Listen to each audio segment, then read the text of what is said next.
គុណ74គីឡូក្រាមកម្ពស់1ម៉ែត្រ85អាយុ27ឆ្នាំបទពិសោធន៍នៅលើសង្វៀនចំនួន150ដងឈ្នះ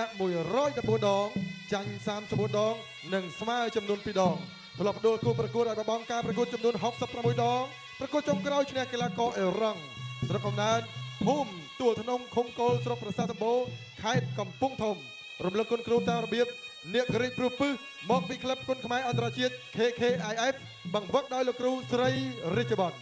លោកស្រីនិងកញ្ញាសូមណែនាំឲ្យស្គាល់កីឡាករបង្គោលក្រមអ្នកក្រីកខ្មៅចាក់ទុកមុខឈឿ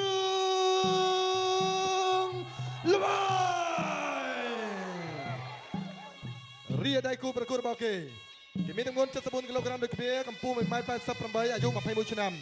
បាត់ពិសោធន៍នៅលើសង្វៀនចំនួន22ដងឈ្នះ14ចាញ់8និងមិនដែលស្មើធ្លាប់ដួលគូប្រកួតឲ្យបបងការប្រកួតចំនួន11ដងគេមកពីប្រទេសម៉ារ៉ុកលោកស្រីនិងអ្នកកញ្ញាសូមណែនាំឲ្យស្គាល់កីឡាករបង្គោលខៀវអ្នកលេងកណ្ដាប់ដៃ2ខៀវចា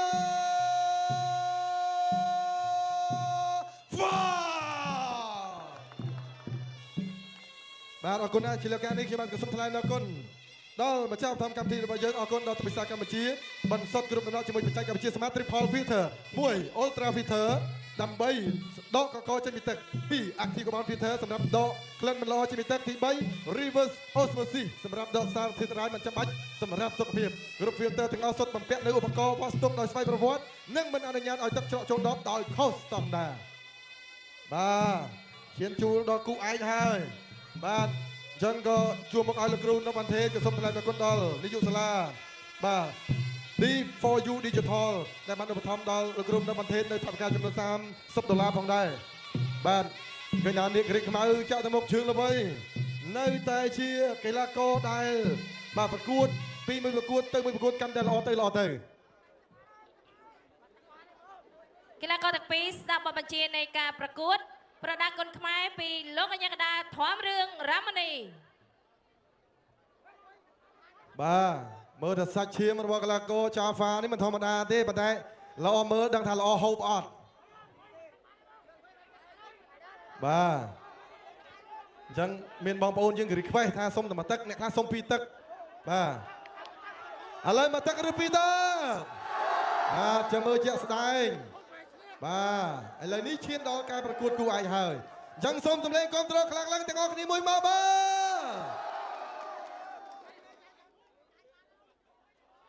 ចក្រមត្រៀមប្រងព្រៀបប្រកួតទឹកភាសាកម្ពុជាស្នេហ៍គុនខ្មែរគូអន្តរជាតិទី7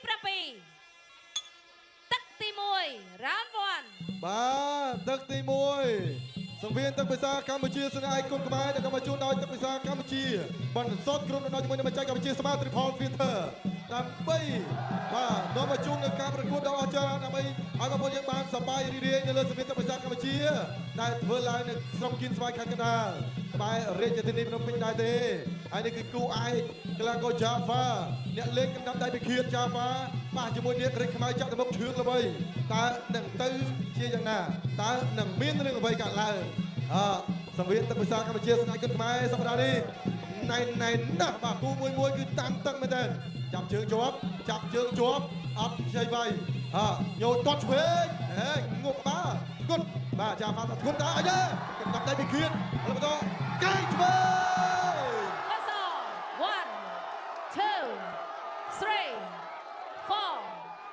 5 6 7 8 9 10អូជូនតាមសំណើបាទពីសំណាក់បងប្អូនយើងរីខ្វេសស្នើសុំឲ្យជើងល្បីលេងតែទឹកមួយបានហើយកែងឆ្វេងបាញ់មិញបាទធ្លាក់ថាបកៅឧបត្ថម្ភពីសំណាក់នាងយ៉ាលៀងមេសហស្ថាបនិកនៃប្រធានក្រុមអគ្គនាយកនៃក្រុមខ្មែរ Regis បានឧបត្ថម្ភដល់កីឡាករជើងល្បីនៅថាបកៅចំនួន4លានរៀលបាទហើយឃើញថាគ្រូពេទ្យមានការងារធ្វើក៏ឧបត្ថម្ភលើកទឹកចិត្តដល់ក្រុមគ្រូពេទ្យនៅថាវិការចំនួន50,000រៀលហើយលោកក៏មិនភ្លេចទេ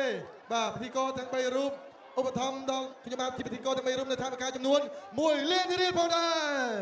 បាទជួបមុខឲ្យកីឡាករដូចជាក្រុមគ្រូពេទ្យទាំងខ្ញុំបានពិធីករសូមថ្លែងអំណរគុណយ៉ាងជ្រាលជ្រៅដល់វត្តមាននៅក្នុងពួររបស់អ្នកអង្គការលៀងមេងសហស្ថាបនិកនៃជាប្រធានក្រុមអគ្គនាយកនៃក្រុមខ្មែរ Beverages បានឧបត្ថម្ភនៅថវិកាយ៉ាងច្រើនសន្ធឹកសន្ធាប់ដើម្បីលើកទឹកចិត្តដល់ក្រុមកីឡាករក៏ដូចជាក្រុមការងាររួមទាំងអាជ្ញាកណ្ដាលពិធីករគ្រូពេទ្យទាំងអស់